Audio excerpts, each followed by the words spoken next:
Oh yeah, sexy biscuits. Nice. Long was 1975. A YouTuber's on the rise. Reviewing games late at night and sometimes friends. But Long was 1975.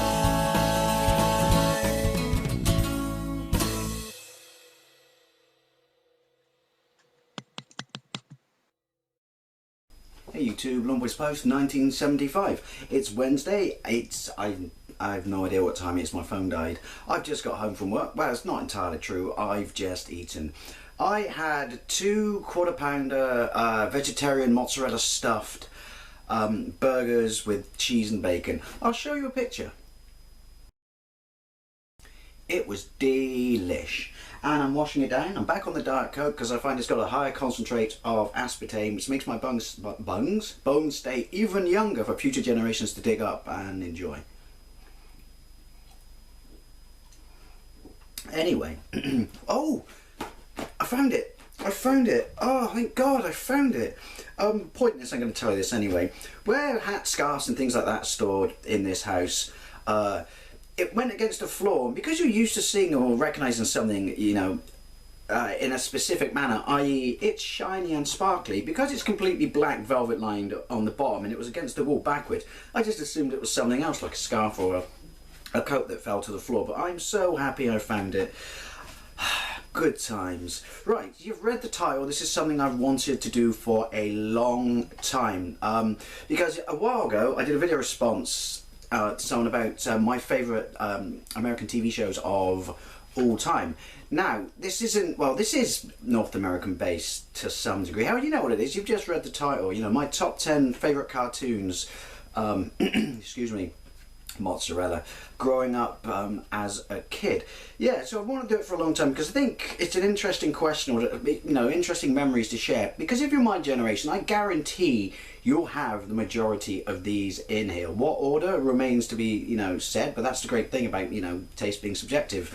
And, you know, the toys you would have liked, because so many cartoons, particularly North American ones, which is why, I'll get to that, were basically initially created to sell a toy line.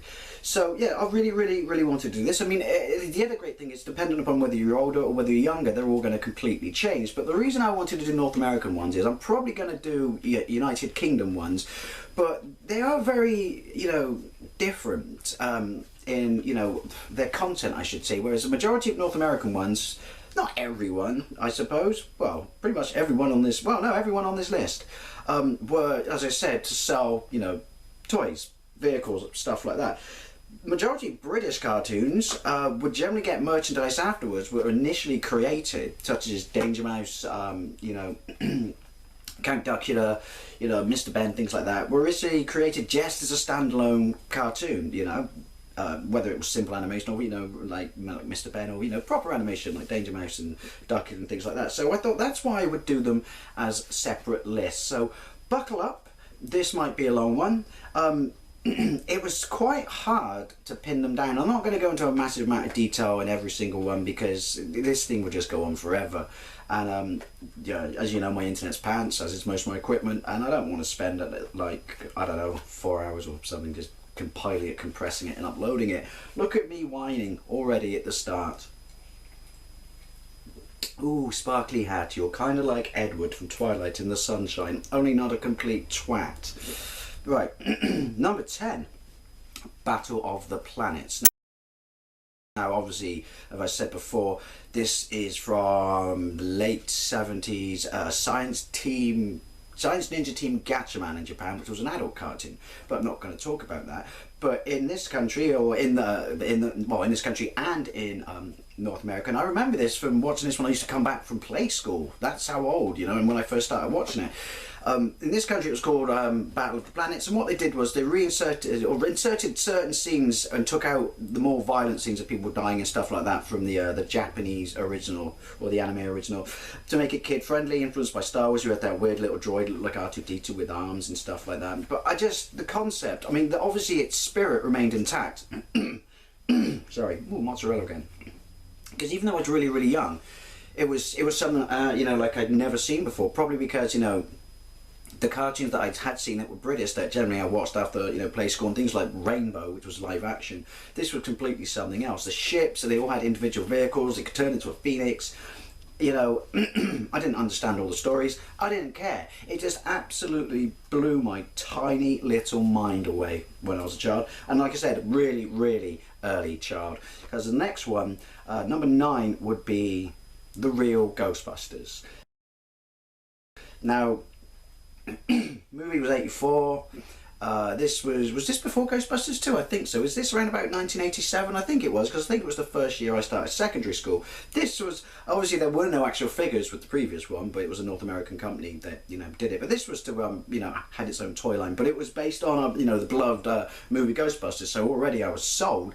Called The Real Ghostbusters because wasn't there a Filmation or Hanna-Barbera cartoon called Ghostbusters? It wasn't Ghostbusters as we know it, so they couldn't use the name because it already was copyrighted in cartoon land. All I know is, as I loved the movie, I just had to watch it, and it wasn't like a really kidified, stupid, dumbed down cartoon, you know, just to sell toys. The spirit and the essence of the movie was in it, as were all the individuals' character traits and stuff like that. And there was genuine, you know, felt like mini movies in a sense of that. They had to solve a mystery, work out how to kill trap a ghost, and some of them were actually quite scary. But I just remember it being absolutely funny. Nor was it loving, you know, the character of Peter Venkman. Just thought he was absolutely brilliant in this. Wasn't he also voiced by the bloke who did Garfield? And the irony there is in Garfield the movie, Garfield was voiced by Bill Murray. Little 7 degrees of Kevin Bacon there. But yeah, I love The Real Ghostbusters.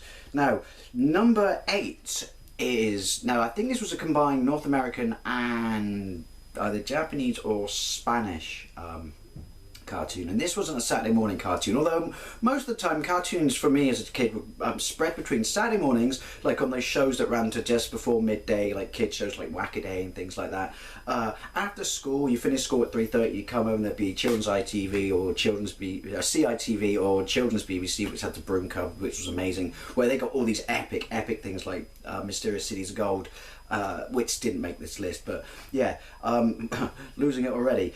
Ulysses 31 was based on Greek mythology. If it was set in space, given a, you know, a modern 31st century, you know, mix up and stuff like that. But it was one of those epic, you know, cartoons that didn't treat you like kids. It had an entire story arc that ran. The story started at one position and went through genuinely and involved to you know, a preconceived written ending. You had amazing spaceships, you had all these modern versions of, you know, Greek gods, like all of them, you know. I mean, at the start he's got, you know, Zeus punishes him and moves his ship to spoilers, another solar system.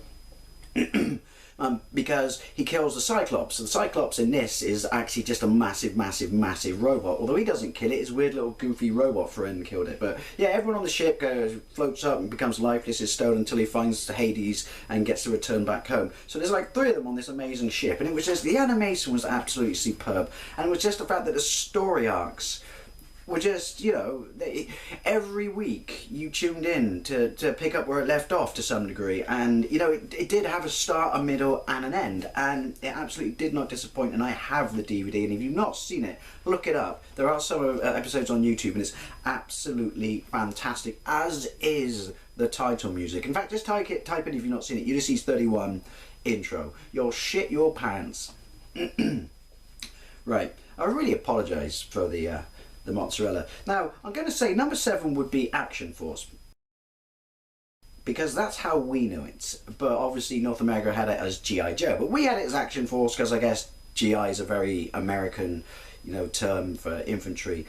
It did eventually become G.I. Joe, but yeah, I first started watching it when it was Action Force, and it wasn't on the TV initially, but because I read the comic, I actually bought, you know, the episodes that were released 3 at a time on VHS, which sucked, but it did make it onto TV. Was it satellite eventually when it became G.I. Joe? But you know, everyone knows G.I. Joe. Terrorist organization Cobra, you know, G.I. Joe set up, you know, elite anti-terrorist units to fight them. Some very dodgy dress codes in this, I believe. Everyone was a stereotypical character, like the way the Brits were voiced. The Indian character, you could say, was bordering on racist, but it had a good message, had a good heart. It was actually really, really violent, and it was, you know, blowing up, shooting and stuff like that, selling the toys as well. The toys were amazing, and I had a few. I should see if I could find them. And I had the ones that were Box's Action Force, so I should see if I could find them, because that would make an interesting video. And obviously it had the movie, which was absolutely fantastic. But again, it was, you know, it had real substance to the stories, albeit cheesy, and it even, you know, had a moral. A lot of cartoons did then, you know. I guess we didn't give a shit about it in England, but lots of American or North American cartoons had the little thing at the end, like don't go with strangers, don't drink, look both ways when you cross the road. We just had the bloke from who played Darth Vader being the Green Cross Code Man. But yeah, I absolutely loved Action Force or G.I. Joe. Now here's one that not many people I know, maybe because of my age, because up to this point all of these ran, well, Ulysses was one season but it was a shitload of episodes, but all these ran for, you know, a couple of years. Number 6 would be, come on, everyone must remember this, Visionaries. Visionaries was epic. It was, again, genuine substance and story and some absolute dicks of characters. There was a wizard called Merklin, and basically this world is in a stage of science, and then it goes to the next stage of like there's certain stages of how this world works, and then all the science fails and it goes to the stage of magic, and all these people who are knights because they kind of, you know, that element returns to this world. Merklin, you know, cough, obviously Merlin, pops up and says, I can grant you all powers if you come to this place. And again, there were toys, and I got some of these as well. And they were called Visionaries because they had holograms on their chest, and holograms, really good ones I should say, on their staffs. There were other action figures at the time that went with the hologram fad, but they were supernaturals, and they were shit. But yeah, so they had to compete these tests and tasks to weed out the weak and the cowardly. The irony being one of the bad guys in this is a backstabbing coward, and then they'd be granted powers, and these were like the form of animals stuck onto their plate chest, which they could then jump into, become, which obviously the toys couldn't do because it was just you moved it left or right, and it was a real hologram. And some of them would give them powers, the ability to reanimate vehicles and things like that. Really, really violent. Bunch of good guys, bunch of bad guys who I kind of think had the better powers. But yeah, Visionaries, it only lasted one season. I'm pretty sure that's maybe because the toy line, well, it didn't shift, I don't know, it didn't shift the toy line particularly well, or I don't know, maybe no one watched it. I do know it was on, I think it was on a Saturday morning, and they was split each episode, oh, who remembers this, into 3 parts, and then screen them. I guess mainly because they knew most people tuned in for either to see what famous people they would have on these shows or the cartoon. So splitting the cartoon up into 3 parts would mean someone would just sit there for the 25 minutes and then fuck off. Which, to be perfectly honest, is what I would have done. You know, I might. Well, no, not entirely true, because I did enjoy stuff like Whack-A-Day when I were a kid. Right. Number 5 is Mask. Mask, or Mobile Assault Strike. Well, what was it? I can't. Oh my god! I love this show, and I got Mask toys. I can't remember. Fuck me! I can't remember. Oh, I'm so embarrassed. I'm so ashamed. Aspartame, save me. Mobile Armor Strike Command? I don't know. Mask. Everything was a fad in these days when I was a kid growing up there. Everything had to be one thing and into something else. I mean, the Visionaries were kind of there with the hologram and stuff like that. Ulysses wasn't flogging toys, so that didn't count. Ghostbusters had weird transforming characters and, you know, vehicles and stuff like that. And, well, Battle of the Planets, at least over here, I don't know, didn't have action figures, but majority of Western stuff was it, look at me, I'm this, but no I'm this, you know. I guess, did Mask kick in after or before Transformers? Because let's be honest, Transformers had a big, you know, effect on every other cartoon that made them all want to just, you know, well, copy it. It's successful, it sells toys, people watch it, we want to be in that camp. So you had, once again, you know, your standard sort of TV cartoon of the 80s affair, where you had a bunch of good guys and a bunch of bad guys, and they would have technically the same, you know, idea. I don't know how, because if Mask invented this technology, then how did Venom get it? But you know what I mean. So a bunch of good guys, a bunch of bad guys. Each would have a vehicle that had 2 modes. Some were absolutely epic, like was it Miles from Venom, who had the helicopter that could turn into a jet. But then you'd have Matt Tracker, who basically had a gull wing car where the wings opened and it could fly. which looked alright in the cartoon, but the actual toy was shit. But yeah, and so they were, you know, again, think anti-terrorism to some degree. The voice actors rotated through this. I've got it on DVD. I did notice that, but anyway, Boulder Hill. I always wanted Boulder Hill as a kid, but yeah, you know, apart from the stupid T-Bob because Matt Tracker was a millionaire, whatever, and his son constantly goof around and get into trouble, and had a little robot that could turn it, and I own this, turn into a scooter. Apart from that T-Bob element of it, it wasn't really that childish. There were, you know, there were strong points and elements in this. Again, story was told. I think it's only ran for 3 seasons. Again, this was on a Saturday morning cartoon. I want to say Wackaday again, but don't hold me to that. But if it wasn't for Wackaday, for me as a child, I wouldn't have seen half this shit. And by shit, I mean cool. Right. Number 4, we never got these toys, and I was gutted. I never even thought they were real when I was a kid. It's not until years later when Tinterwebs was invented, and then particularly eBay, where you and Amazon, you could start seeing these. But 4 was a cartoon that was shown on the Sunday version of Wackaday, because it was on Saturday and Sunday. The Sunday one was kind of more subdued and, well, a bit crap, really. But they used to do this weird thing, didn't they, where you used to blindfold kids and make them eat food and they had to guess what it was, which I always thought you couldn't do that now, because I guarantee they wouldn't check if they had allergies back then, so some kid could have died live on TV because he didn't know what he was eating. Never mind. Yeah, this is Jace and the Wheeled Warriors. This was epic. Again, this was vehicle based. Bad guys were plants. Seriously. Jace's father created accidentally, was it Mastermind? I can't remember. God, I need to see if I can buy this on DVD. This self-aware, intelligent plant, and he could create, well, plants that turned into cars, and they were cool because they had organic elements on them. And Jace had, you know, the purpose of the show was Jace had to track down his father. I never got to the end, so I don't know if he did. No spoilers because I want to buy it. His sister, or was she his sister? There was this little, you know, young girl in it. She was a plant. He had one of those goofy, stupid robots who was like a knight and had a lance. And then this guy who was clearly stolen from Han Solo had this big fucking cool ship that was literally a spaceship that was a ship with solar sails and stuff like that. And they all had 3 specific... Oh, and wasn't there a wizard in this as well? What is it with wizards and goofy robot sidekicks? Ah, the 80s. And yeah, it was constant just car battles, and the bad guys had like spinning blades coming from a plant, like a circular saw from their cars. The animation was really good. The animation of most of these was really good until you got a season away, and then it like lost a shit ton of it. But Jason and the World Warriors had an amazing intro. Wish there was a game on the Spectrum, and wish we had the toys, but I can't explain it other than Sundays were boring when you were a kid. Sunday was a subdued day, particularly since TV wasn't like it is now and nothing was open on a Sunday, and it was the day before school. So Jason and the World Warriors was an absolute special treat. This one, oh, my voice. It must be the mozzarella. This one, gruff voice. Might surprise a few people, excuse me. I've got this on DVD and I absolutely adore it. Dungeons and Dragons. I can't imagine it. Well, Dungeons and Dragons, the role-playing game, I should say. Got the original starter kit somewhere. That must be worth a couple of quid.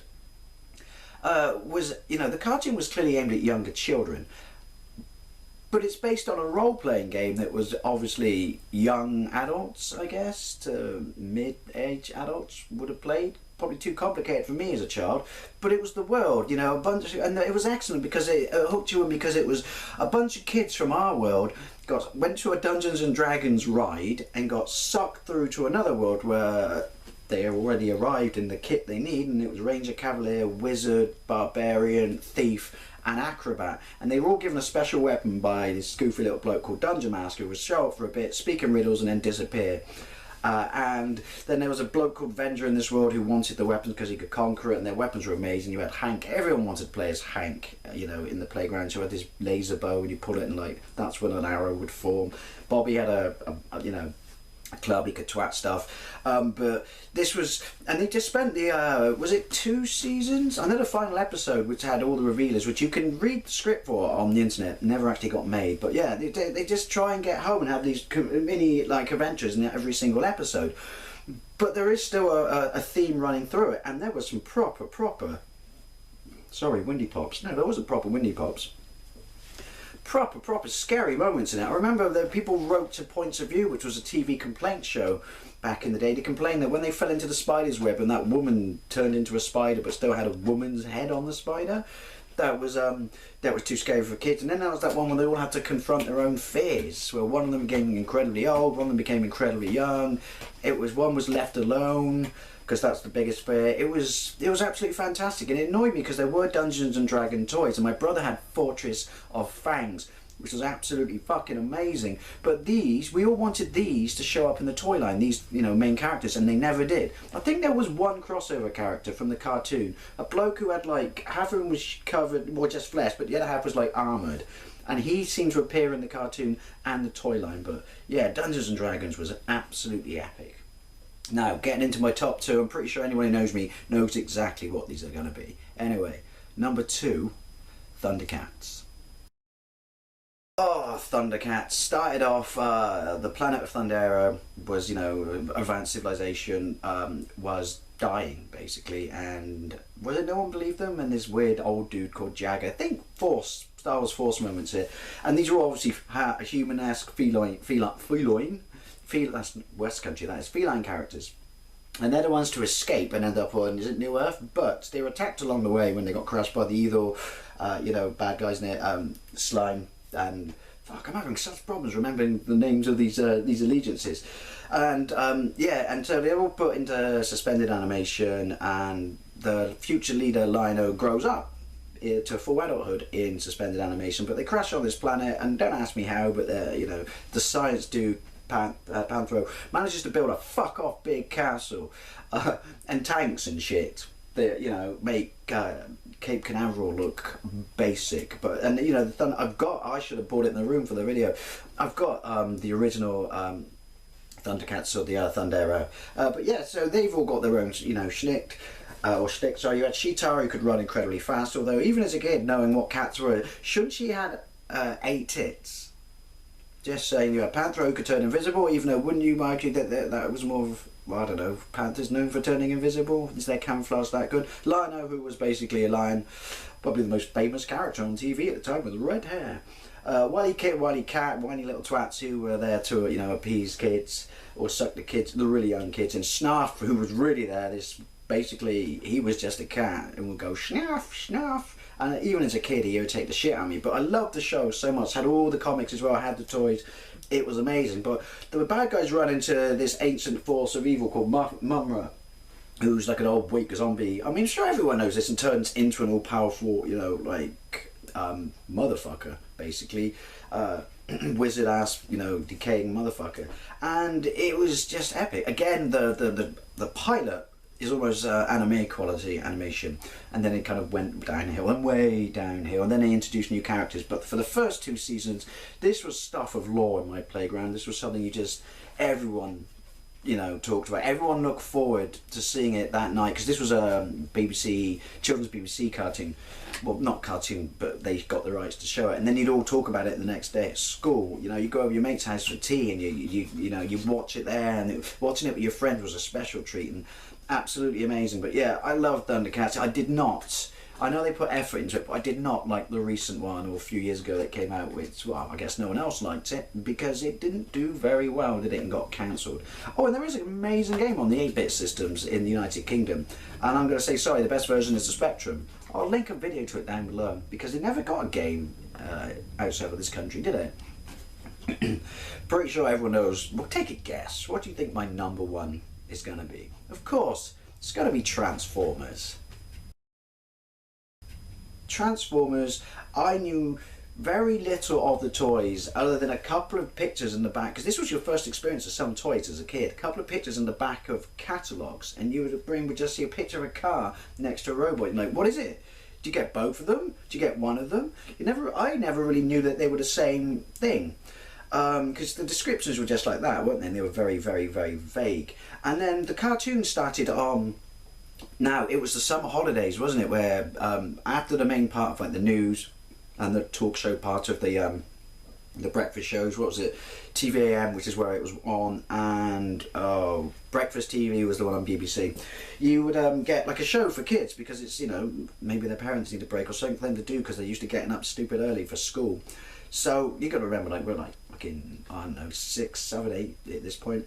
And so they started breaking down the 25-minute episodes. I don't know if they were shown like that in the States, but it was very common for them in this country to be broken down in parts and split up during a whole Saturday show, like I said, or put a little bit every day for a week. So you'd have to watch this kids show, early morning Saturday holiday kids show every day to get the full episode, much taping with the VCR and pausing it and unpausing it.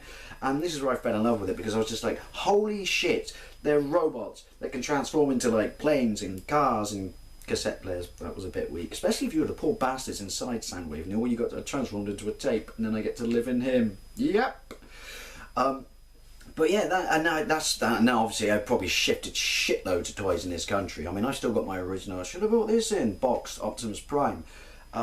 Thank you, Mum, for queuing up 4 hours outside of British home stores to get me and Ian one. It must have caused trouble getting 2 on the same day. But yeah, the arrival from Cybertron, the Dinobots, when I first saw the Dinobots, it was so epically deep. And this was a cartoon that wasn't your standard kids fare. Transformers died. I mean, look at the movie. Oh, sorry, should I have said spoilers? The movie's epic.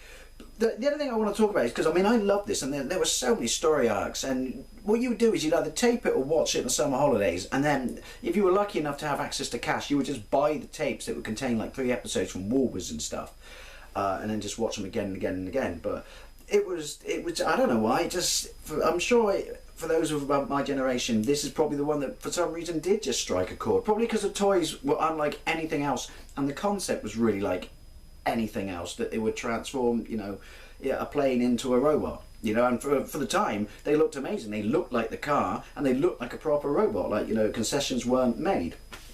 We won't get into Challenge of the GoBots. Oh, sorry.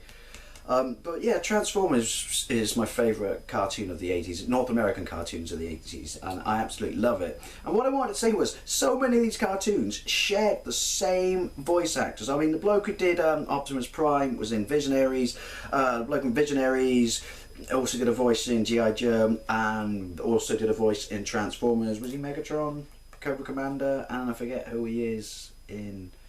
I don't know, don't hold me to that. But if you were a voice actor in the 80s, you must never have been out of work and never had to worry about making a quid. But these are my 10, 80s North American cartoons from me as a kid back in the day. And as always, I would love to know what yours are. Anyway, thank you very much for watching, and I'll see you later.